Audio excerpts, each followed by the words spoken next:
don't matter whose fault it is that something is broken, if it's your responsibility to fix it. For example, it's not somebody's fault if their father was an abusive alcoholic, but it's for damn sure their responsibility to figure out how they're going to deal with those traumas and try to make a life out of it. It's not your fault if your partner cheated and ruined your marriage, but it is for damn sure your responsibility to figure out how to take that pain and how to overcome that and build a happy life for yourself.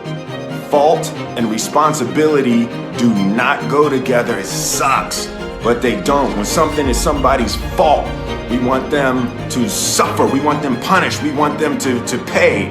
We want it to be their responsibility to fix it, but that's not how it works, especially when it's your heart.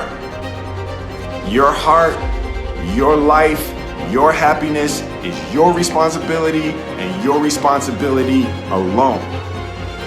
As long as we're pointing the finger and stuck in whose fault something is, we're jammed and trapped into victim mode. When you're in victim mode, you're stuck in suffering. The road to power is in taking responsibility.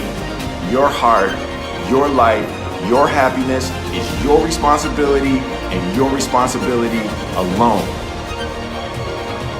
You can make a person smile, you can make a person feel good, you can make a person laugh, but whether or not a person is happy is deeply and totally and utterly out of your control. The prerequisite for spending time with any person is that they nourish and inspire you. They feed your flame. Look at your last 5 text messages. Are those people feeding your flames or dousing your fire?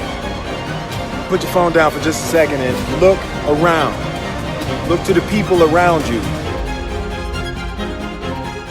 Are those people throwing logs on your fire or are they pissing on it?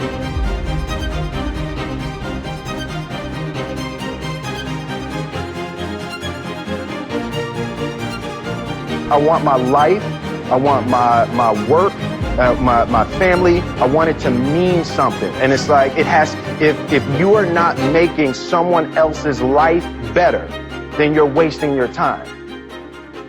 The separation of talent and skill is one of the greatest misunderstood concepts for people who are trying to excel, who have dreams, that want to do things. Talent you have naturally. Skill is only developed by hours and hours and hours of beating on your craft.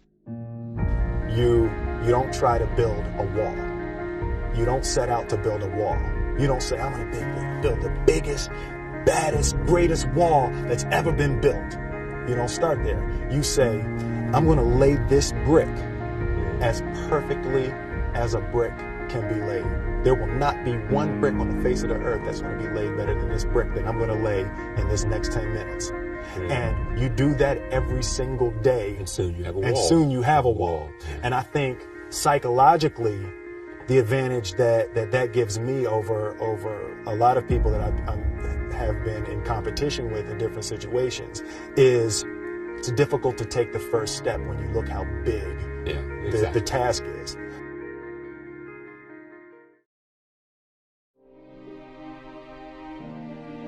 The definition of who I am is very clear to me, and it also redefines who I want to be, in that I know for a fact that I'm stronger than I thought I was. You know, you can't help but ask yourself the question, what would I do if I was in Muhammad Ali's shoes? I'm motivated by fear. I hate being scared to do something. And I think what developed in my early days was the attitude that I started attacking things that I was scared of. Why were you scared in your bed the night before? What do you need that fear for? Just don't go. Why are you scared in your bed 16 hours before you jump? Why are you scared in the car? Why could you not enjoy breakfast? fear is fear of what? You're nowhere even near the airplane. Everything up to the stepping out, there's actually no reason to be scared. It only just ruins your day. You don't have to jump. And then in that moment, all of a sudden, where you should be terrified is the most blissful experience of your life. And God placed the best things in life on the other side of terror.